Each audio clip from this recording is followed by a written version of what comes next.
A successful business doesn't happen overnight. It takes a lot of hard work, dedication, and persistence, which is exactly what the Coffee and Hustle podcast is all about. Alison Stann, a health and wellness coach in Huntsville, Alabama, is joining this podcast discussion today. And we talk about the impact of your health and wellness in today's society. And we talk about the aspects of that health, and we review those top factors that affect us the most. She has a master's in biology along with 20 years of experience as a biology instructor. And she has worked with hundreds of health and wellness clients who have had positive results following her personalized nutrition approach. So think about your health and wellness along with getting involved with Alison, and her program has really helped clients see a significant result within 1 to 2 weeks. I'm Carla with Designed by Carla, and joining me on today's podcast is Alison Stann. So hello and welcome to our podcast today, where we're going to talk about the impact of your health and wellness in today's society. And Alison Stann is a health and wellness coach here in Huntsville who has a master's in biology along with over 20 years as a biology and science teacher. She's a great instructor who is now transitioned in teaching us more about our health and wellness. So welcome, Alison, to our podcast today. Give us a little bit of background about what you do for people. How did you get involved in this health and wellness that now we're thinking more and more about? So how did you get into this? Hey, Carla. Hey, everybody listening. Thanks so much for the opportunity to chat with your fans. I'm excited. I started back in 2013 working on my own personal nutrition. I had been through years of infertility treatments and injecting my body with a lot of garbage. And I ended up getting divorced, which is horrible, but that's part of my story. And I was really angry. I was angry at my body for not doing what I wanted it to do. And my health just took a dive. So the two things that I could control in my life at that time were what I put in my mouth and whether or not I went to the gym. So that's what started it. And then it evolved into this beautiful journey of bodybuilding and then becoming a personal trainer. And now you ask, what do I do? I personalize people's nutrition based on their DNA. And that comes with a whole bunch of fun stuff. When you give people tools, they want to get to work and they want to work on their own personal goals. So it's been a blessing and quite a ride so far. So I met you, Alison, at a B&I chapter, I don't know, several months ago. And you know, the one thing about the B&I that was very impressive is that everybody goes around the room and they get to introduce themselves and they talk about what they get to do and what they do and all that. And I think I heard you stand up and you spoke about your health and wellness, and you talked about something that was really like, do you wake up in the middle of the night? And you just kind of gave those tips of like, these are things that you should be paying attention to, because I think we just naturally think, oh, it's naturally for us to get up in the middle of the night to go to the restroom or whatever and go back to bed. And that interruption really, affects our performance for the day. Some of us may not go back to bed so quickly. But there were some things that you said that I thought, oh my gosh, she really just put some things out there that you don't think about. And that was something that I was impressed with you about. So why is it important to notify things? Do we start noticing things more about our body that we should be paying attention to? Yeah, absolutely. And I remember that meeting.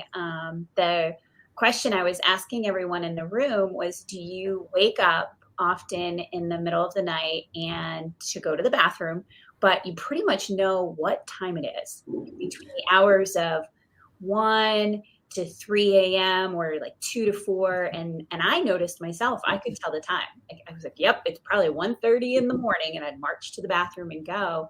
And I learned that is a sign built up from your liver. That's the hour that your liver wants to flush.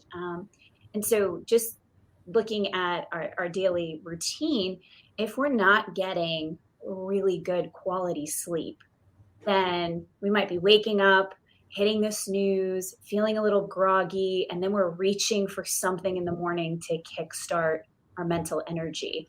And then that just builds on the rest of the day. We're reaching for sugar to get through the day, or we're reaching for more caffeine. And I know when I started my journey, I was taking naps in my classroom. I was so tired, and I thought I must just be getting older, or I must just be, stressed and need a vacation. And if I could do that, I'll be fine. I never realized it had to do with the ingredients I was putting into my body and how I was operating this machine. If you look at us, we're a machine, and then you start thinking of things that way. Like, when the car is not running straight and the tires are a little low, you feel the wobble on the steering wheel and you go, "Ooh, I better check that. I must get that fixed." But we do it with our bodies. We wobble off with energy or sleep, and we're like, "Oh, I must just be getting older," and we ignore it. Yet this is the only machine we get for our whole life. So I think that that's an impressive aspect of taking time out to really listening to our bodies. And when we understand the definition of health and wellness, right, and that is understanding the difference between health and wellness. In short, health is a state of being, whereas wellness is the state of living a healthy lifestyle. Mm-hmm. So do you follow those same rules when it comes to health and wellness? Is that something that you kind of apply, or is that something, do you have a different kind of definition that I'm talking about here?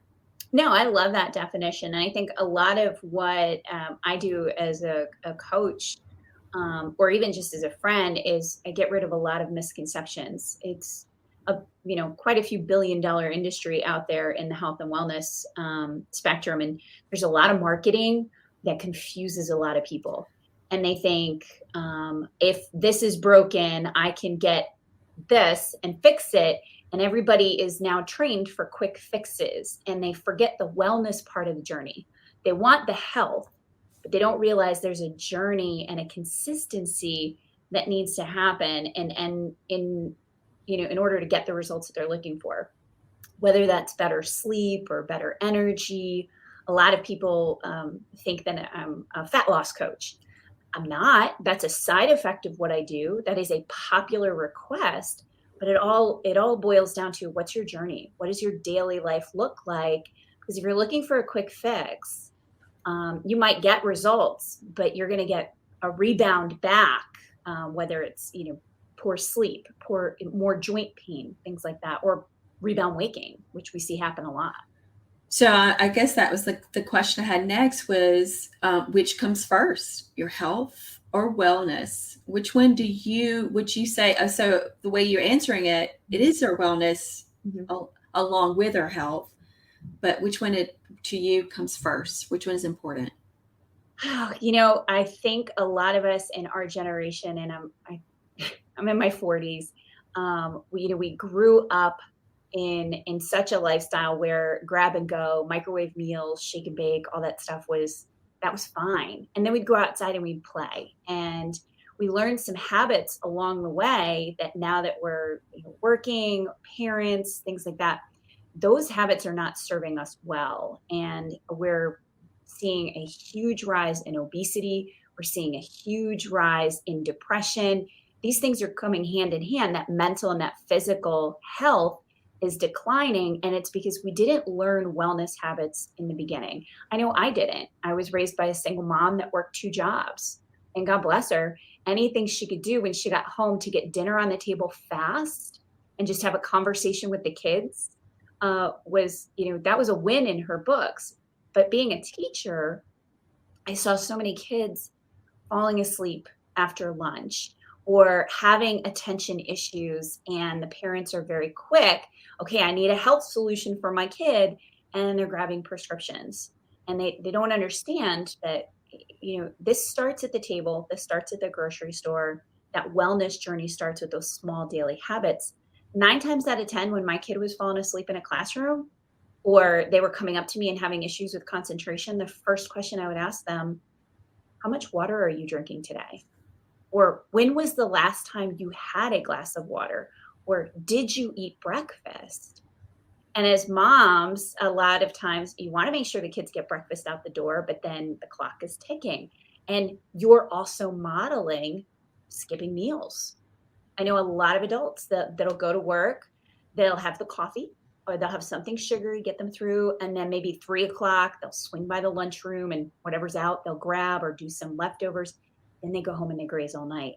And that's not the design of the human body. They're working against it. And so people need to or can see a big improvement in their health if they look at their daily habits. And I work with a lot of people on that. So when we talk about those factors, something that I looked up was some of the factors that affect us really honestly in that aspect is stress. Mm-hmm. That's number one. It's at 29%. And of course, the percentages go down as we talk about them. Anxiety, mm-hmm. Sleep difficulties, mm-hmm. depression, and then work. And then it actually adds other things to it. These are the top, 4 or 5 that I looked up that I thought really sets the example of like, these are the factors that I've seen an increase of, stress, anxiety, especially our well-being. Mm-hmm. We're coming out of COVID, which we're still, in that aspect, but we're seeing a lot of the mental aspects starting to kind of unravel with that. Mm-hmm. So that health and wellness, being that you're in this industry, goes hand in hand. So if the health is not on point, mm-hmm. then the wellness is off factor. There's got to be somewhat of a balance. How do you get people to, what is those goals? Like, how do you set those goals for people when you're working with them?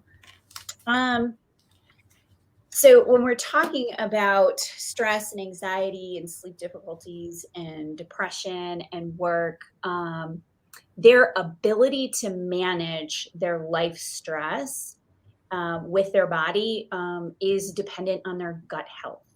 And so if someone is coming to me and telling me I'm not sleeping well, or my life is super, super stressful, well, there's a strong correlation to poor gut health, high liver toxicity, and your hormone balance. And your hormones, like your serotonin and your dopamine and your melatonin, those are all processed in the liver. And if the liver has a lot of toxins in it, then the ability to produce melatonin is lower. And so people are searching for sleep aids. If the liver has a lot of toxicity and it's not able to work on the serotonin and the dopamine, those are our happiness hormones, our calm hormones, then we're going to be overreacting to things at work, snapping on our spouses or significant others. And it becomes this huge cascade of events. So when people come to me with these stressors, I'm not a psychologist. I may recommend, depending on how stressed they are, but just having a person to talk to about that and hear it is okay to take the time to take care of myself and start making some habit changes. And a lot of times the first thing I work with is water. And then I want to help them sleep better. When you can get those two things going, then looking at, can we get some healthier food in throughout the day? Can we move the body? The natural design of the body to handle the life stress improves. And then things aren't as stressful as they appeared to be because their body is able to handle it better. Does that make sense? Oh, yeah, absolutely. And that's what I was looking at. The physical health aspect is that I've seen a lot of postings on gut. Is it called gut brain connections? Mm-hmm. Right. And so when you talk about those things and how that works, what are some of the things that they could do besides just eating well, right? But are there things that like detoxes that you should implement on that, or what do you suggest? Yeah, there's a ton of research in the world of microbiology about your yeast and your gut bacteria and how much of a role they play in your hunger hormones, in your ability to focus, in your mood, and having an imbalance. And we all do. I mean, let's just face it. We're we're born with a certain amount, and then, we get sick, we get antibiotics, we have infections. The people that you live with, you end up adopting their gut microbiome. Having a good reset periodically is something that's really important. That's a baseline starting point with me, with a lot of my clients, is to do a 30-day detox. And that is a full reset of the liver, the kidneys, and the gut. And very simple process. It's been perfected for the last 12 years. And I'm getting results back from clients that they've been stuck in their weight loss journey. Now their liver is finally processing fat. They haven't been sleeping through the night. Now they're getting deep, restful sleep, and they're showing me their Apple Watch data. I'm like, look at how long I'm going in and out of REM and deep sleep, and they wake up refreshed and ready to go. So a gut imbalance, when you flush that and fix that, you're now allowing your body's natural filter system to get rid of the toxins, and it allows the rest of the body's organs to start getting rid of inflammation, which is a really deep cause of a lot of disease and disorders. And then the rest of the systems are able to start operating well. So if you imagine, go back to my car analogy, if you are never changing the filter in your car or changing the oil in your car, you're putting fuel in, but there's also, debris and junk that's floating around in the engine, and you're just not going to operate as well as you could. And an oil change is simple. It's simple to do every 90 days. So that's a good baseline that I use with a lot of clients if they're able to do it. And it can be done anytime. Heck, I did mine while I was on vacation in Mexico. It was fun. So how often should we be doing a detox? Like every 6 months, once a year? What is your recommendation when it comes to that? It depends on the client. I have some people that when I get their genetic report back, they have a gene mutation in which their body does not detox normally. They do it very inefficiently. So an individual like that, I recommend, let's do a 30-day detox 3 times in a row.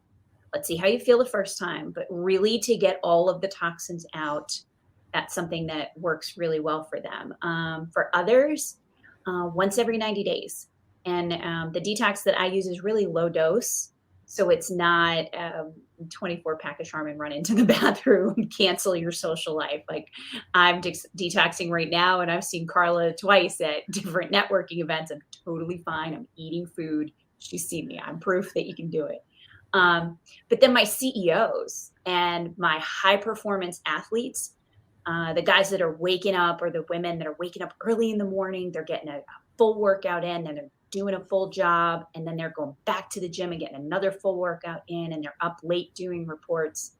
They have a higher stress lifestyle. They're running their engine hotter. They could be detoxing for a full year, and it really helps. So Dr. Matt Chalmers is the one that works with my company that started it. And he and my very good friend who's a CEO, they're like, we detox every day because we run our engines from 4 a.m. till 11 p.m.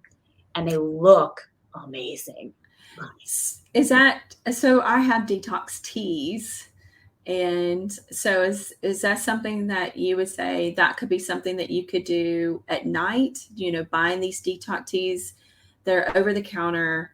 Do you recommend those as well? Or is there something, even though you're saying something you have, yeah, if you just want to get something started and you just want to see what it's like, because some people don't know what to expect when it comes to a detox, right? But if that's something that you would recommend, detox teas that or is there something else that you would recommend? So I did a little test for myself when we were incorporating the 30-day detox into our company. And I went to the local nutrition store and I asked them, I said, hey, just being plain dummy, I'd like to detox. What do you have to offer? And they had about 5 different products on the shelves. Some of them ranged from pills, multiple pills, teas, compresses, enemas, a huge variety of different kinds. The research that's been done on cleaning out the body's toxins all points to there's a systematic protocol that needs to be followed, and it needs to be done in the kidneys, the liver, and the colon. So a lot of the products that you see on the shelves are designed to clear the last few inches of the colon. So it's bulk waste removal. I would recommend that for people that get constipated and are having a hard time moving that bulk waste. If they can't do that, then coffee enemas are great. There's some protocols on how to do that. But that doesn't get to the root issue with the hormones or the sleep, the mental energy, the focus. We got to detox the liver. But you cannot detox the liver first. So there's compresses that you can do with castor oil and warm bottle packs to help the liver flush toxins. But if you haven't addressed the kidneys first, where is the junk from the liver going to go? So the systematic approach is kidneys first, then the liver, and then address the gut microbiome. And so the stuff that you're finding on the shelves that you can get, I've got no idea the research behind it, and I'm always cautious. And there's also a product in a lot of those that are going to make you go to the bathroom a lot. Some of them will be surgical prep bathroom amounts where you literally have to clear your social calendar and don't bother eating.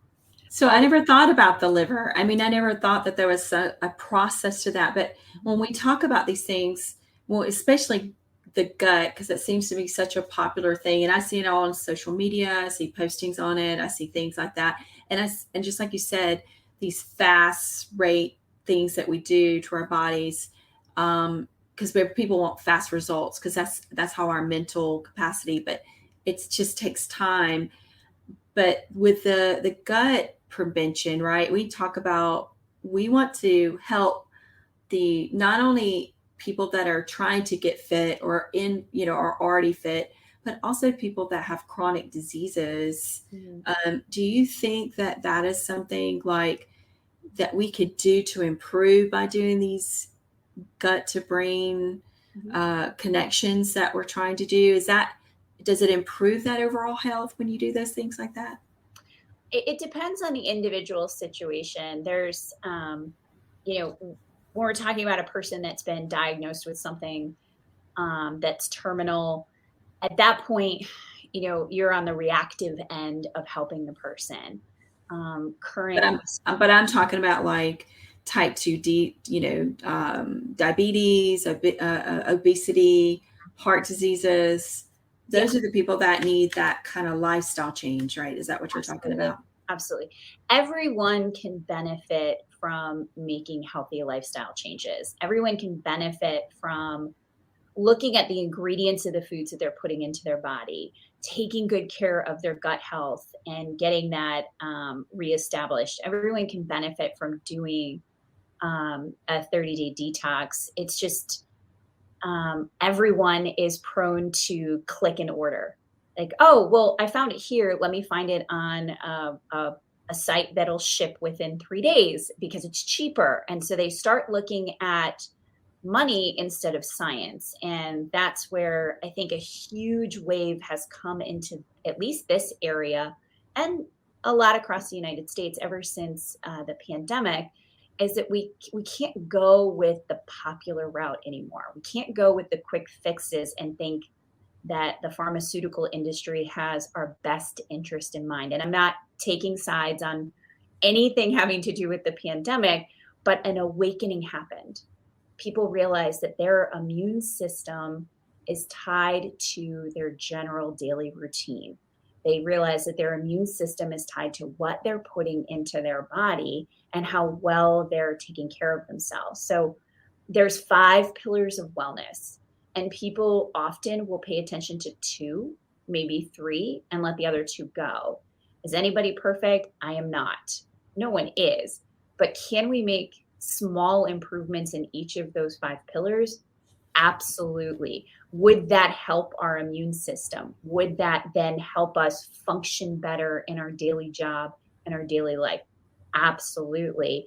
And then people with type 2 diabetes and heart health, I get a lot of clients that went to the doctor And the doctor, actually, I have one recently, I can tell you last month, she got diagnosed with type 2 diabetes.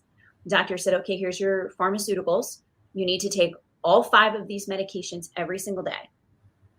And that was it. And when we talked, I said, did he tell you how to eat according to the glycemic load for your body? Did he give you a meal plan? She said, no, he just told me to go find a registered dietitian that'll do my meal plan for me. And she can't find one. And they're really expensive. Most RDs, they're making food for intravenous feedings or for moms that are breastfeeding. They're not working in the, hey, let me help you live a healthy life.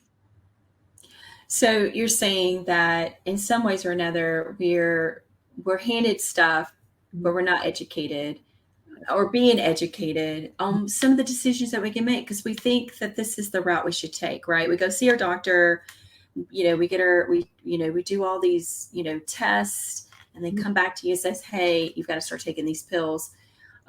But you're saying that we have choices. We could make some choices that are with a healthier lifestyle and a mental well-being too, because I think when we know that we've got something that's happening to us mentally or health-wise, then it affects us mentally, and then it just tends to spiral. So one of the questions I wanted to ask you is that you've been through this transition where you're changing things and stuff. Mm-hmm. What is the routine that you've taken that has made you today who you are? Because I see some befores, I've seen some afters of what you've been doing. And I have to say, you have this glow about you. Like you're like this different person that from your previous photos till now. What is your routine? Give us a little secret of how do you start your day?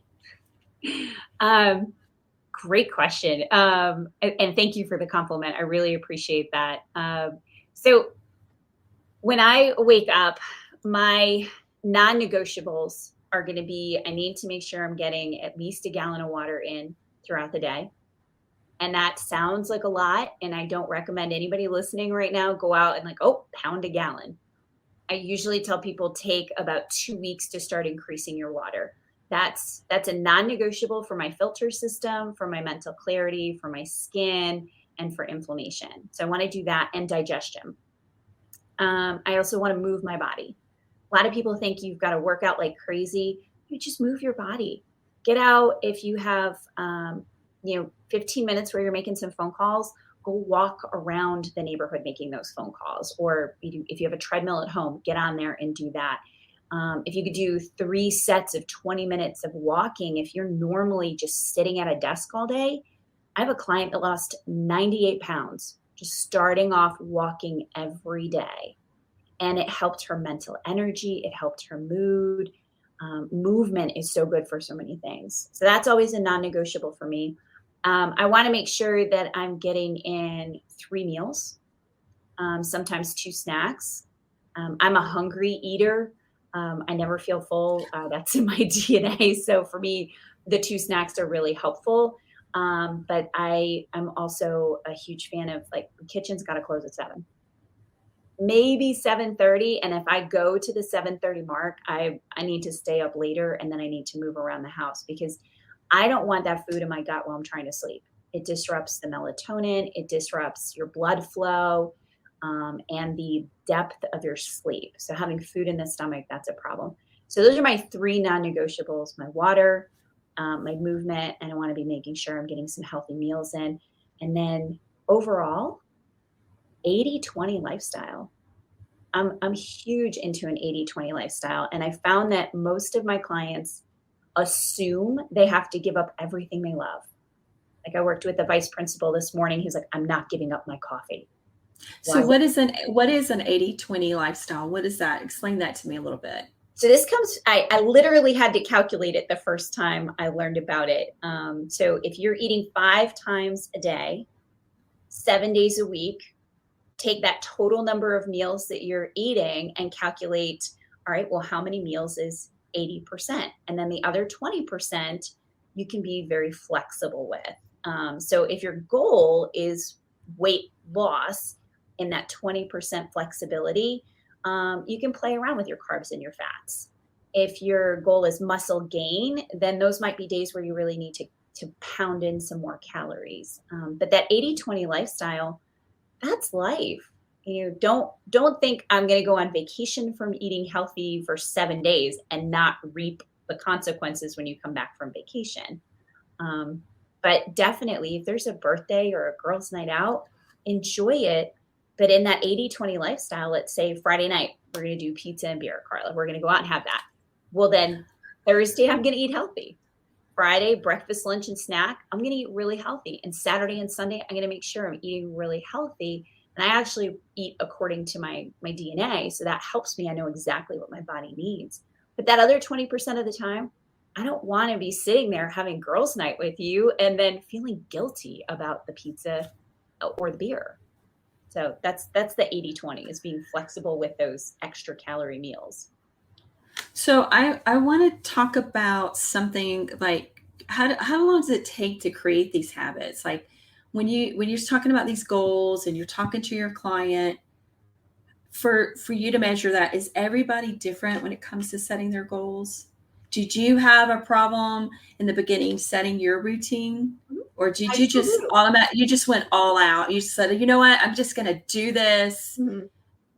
Did it take you a little bit to do that? It sure did. There's a learning curve.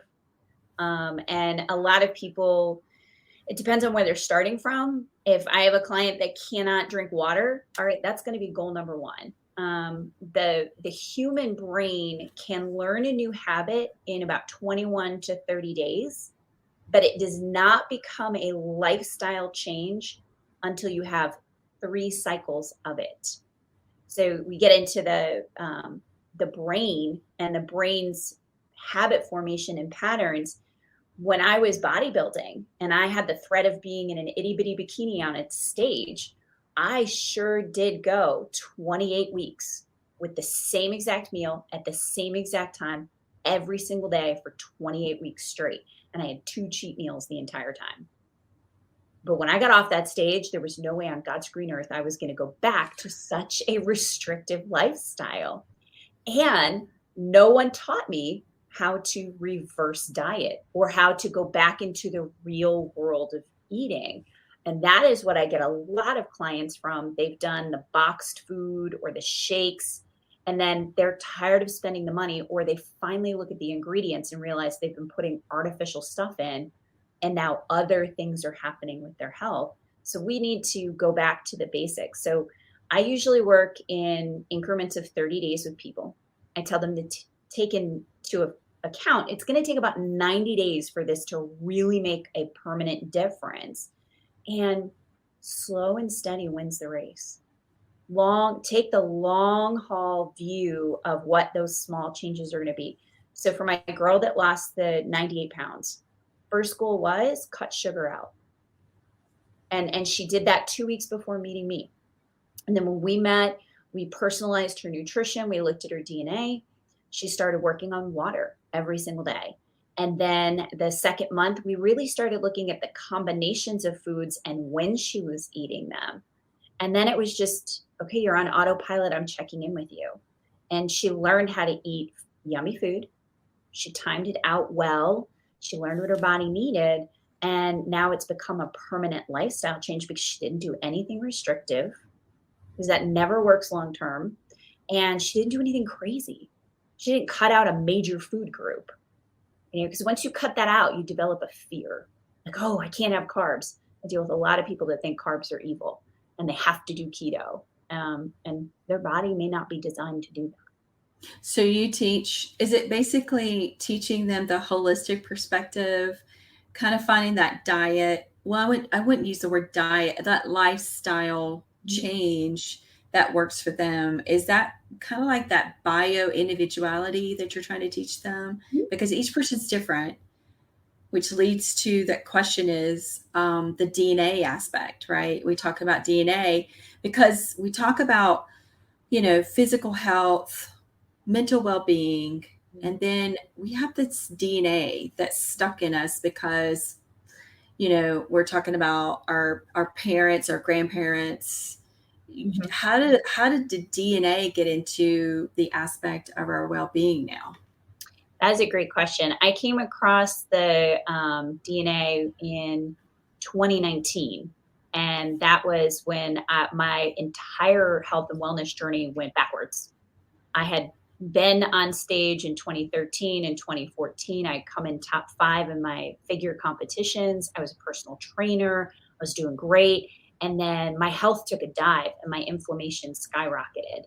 And I was in the emergency room 3 times.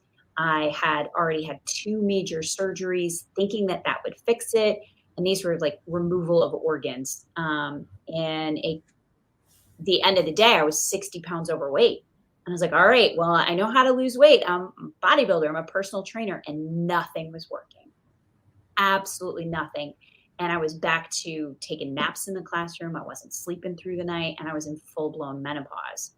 So I came across 2 good friends who reached out to me after my surgery that are amazing athletes. They're currently in Colorado. One's training for a 100-mile bike ride, the other one's training for a 100-mile mountain foot run. I'm like, okay, if you guys think that this is something I should look into, you're the best athletes I know. I'll check it out. And the second I saw what a DNA report could do for me in my healthy journey, changed everything. So, Carla, you and I are 99% alike as a human being in our DNA.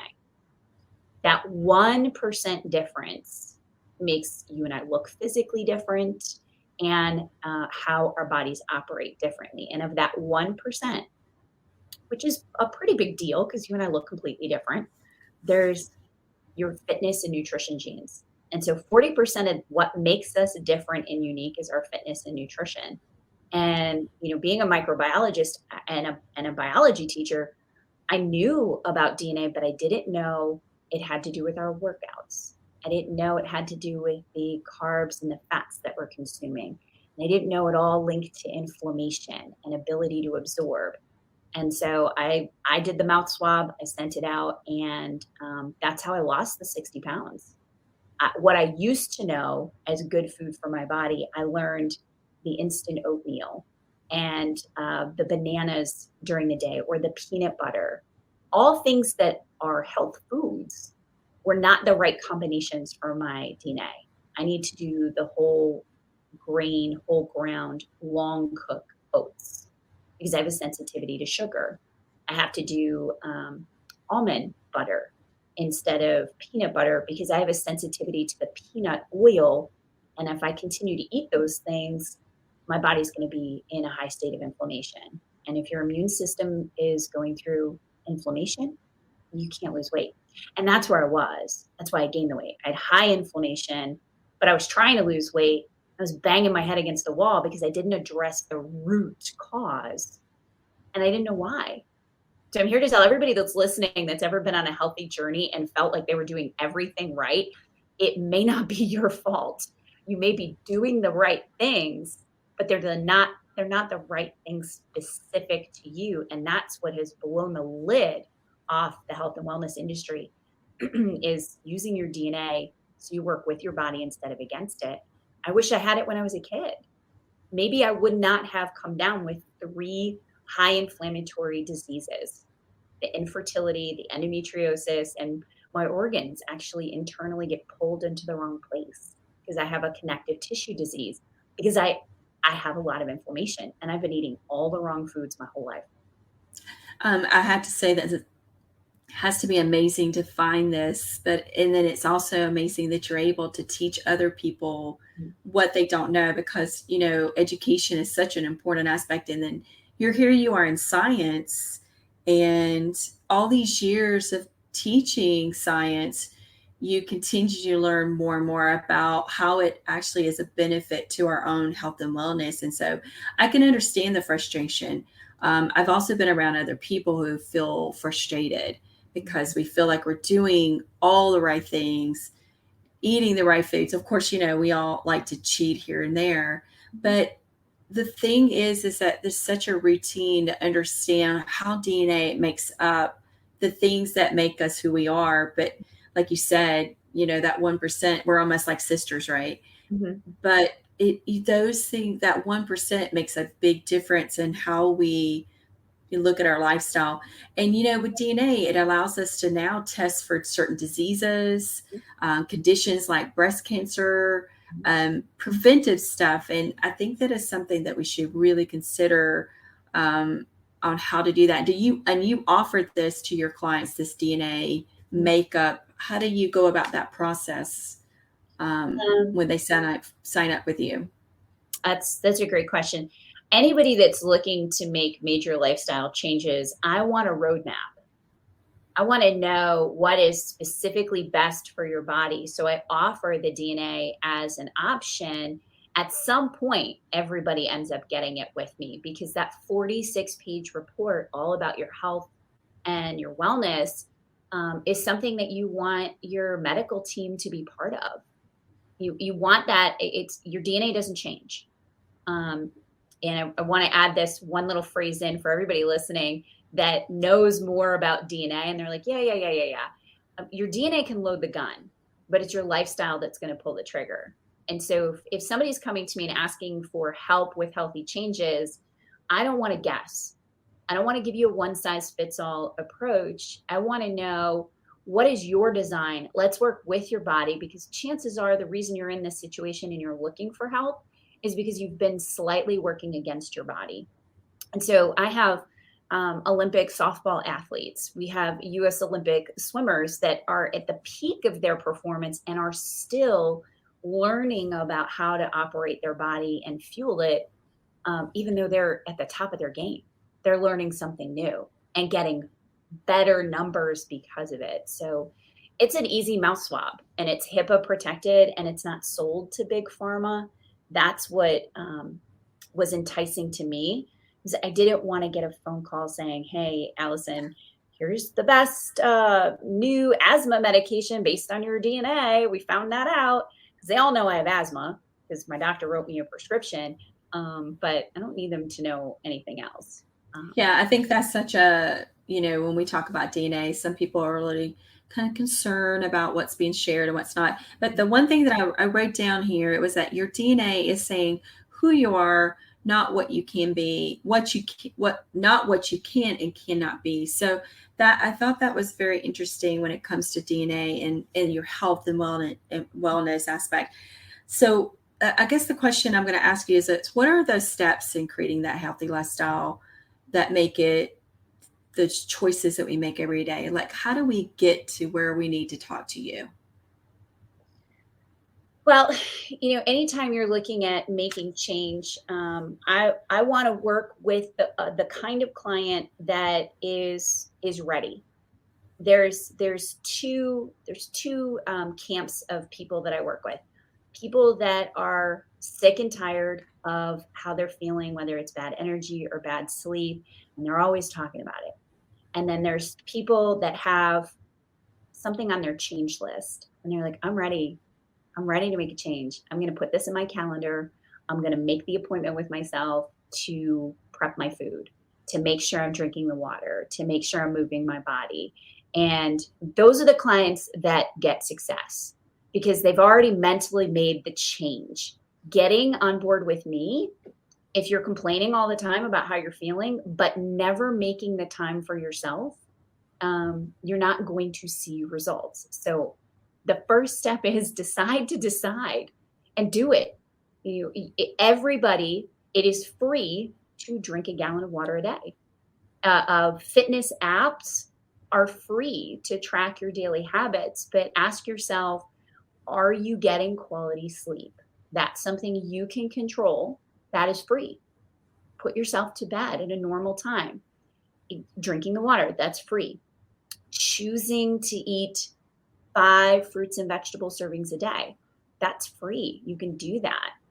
But then when you're doing all of the right things and moving your body at minimum 30 minutes, 5 to 7 times a week, those are all free. But when you're doing all of those things and you still feel like dirt, that's when you need help. You need to get to the root of the problem. You might be missing some micronutrients. That's where I come in with the personalized nutrition. You may not be eating the right combinations of foods, the wrong fats, the wrong carbs. The type of movements you're doing are not getting you to your goals. And that's where I come in really well alongside that person that's already making the changes and has decided to decide, and they're already putting it into action. The other camp of people, I will listen to you. I will put you in my free Facebook group. I will be your nutrition librarian. But if I can't go to the grocery store with you, I would love to, but I'll give you the grocery guides. I'll give you the meal plans. I'll give you the workouts. They'll all be free, but you are the X factor. You have to do it. Well, we all talk about reducing stress, and actually having a positive attitude really sets your day. So if you wake up and you're angry, then your whole day is going to be based off that first emotion. Mm-hmm.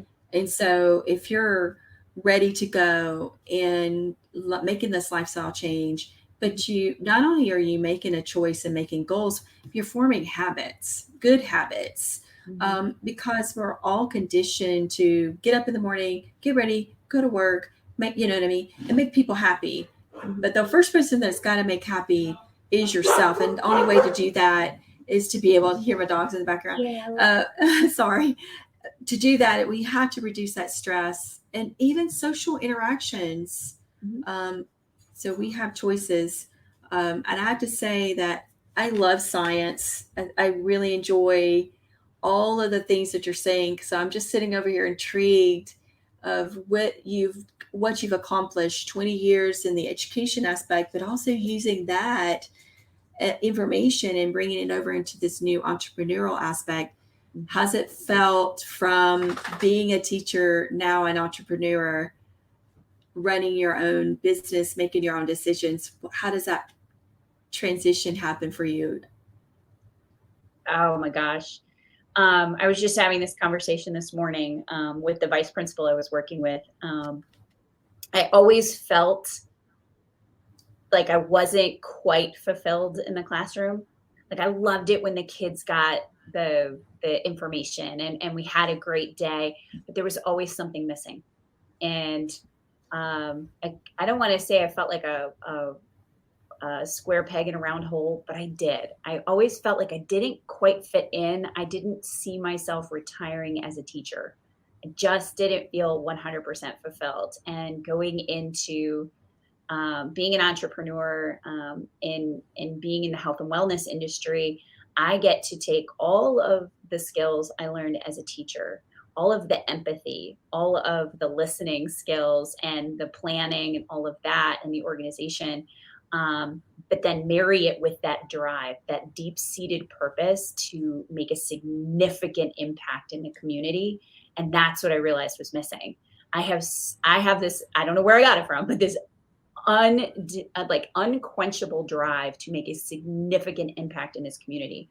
I would love to see everyone in the state of Alabama, and even from coast to coast, knowing what their body needs, being able to fuel their body the right way. Because when you start your day with a great attitude, when you are fueling your body the right way, not only are you a better employee, you're a better friend and spouse and family member, but you're also a better member of society.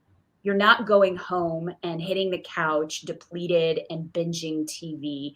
You have the energy to give back to your community, to volunteer, to make a significant impact. Your positive attitude matters. People that are happy are holding doors. They're giving smiles. And when somebody smiles at you, what do you reflexively want to do? You smile back.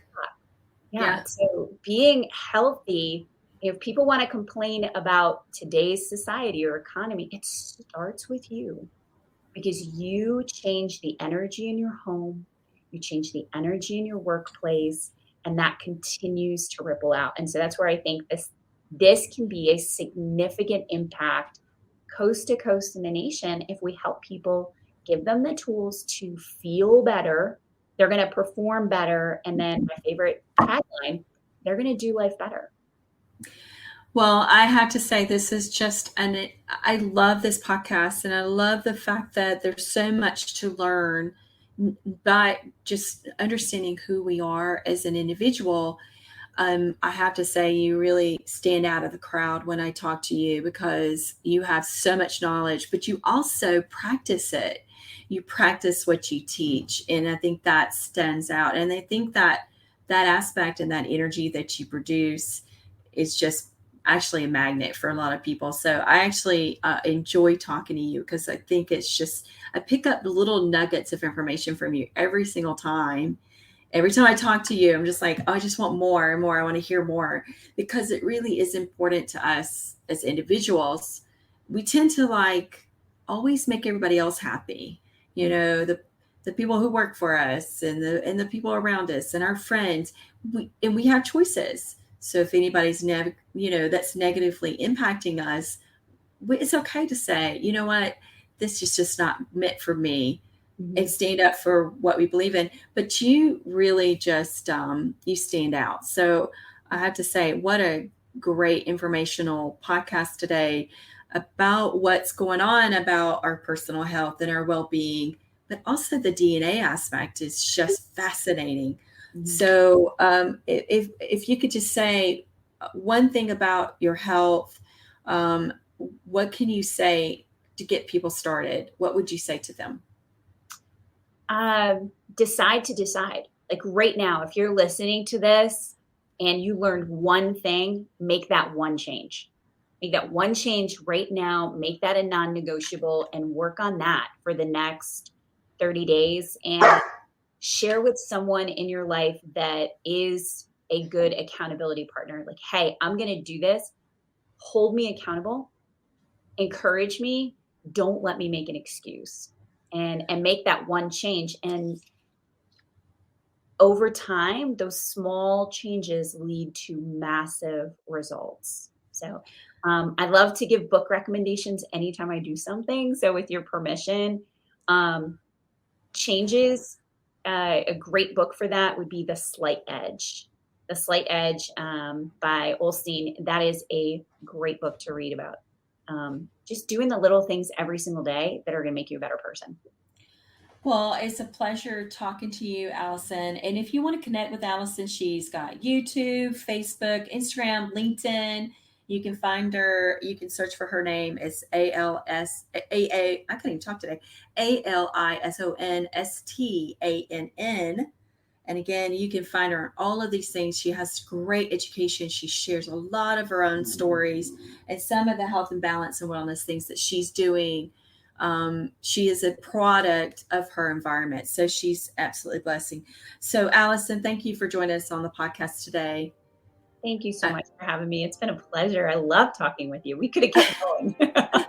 I do appreciate it. And so thank you, Alison. Thank you for listening to today's episode. And we're talking today about the impact of your health and wellness in today's society on the Coffee and Hustle. We'll see you again soon. Hopefully we'll do another one. I would love to have you back on my podcast. 100%. Yes. Thank you so much, Alison. See you soon. Thanks.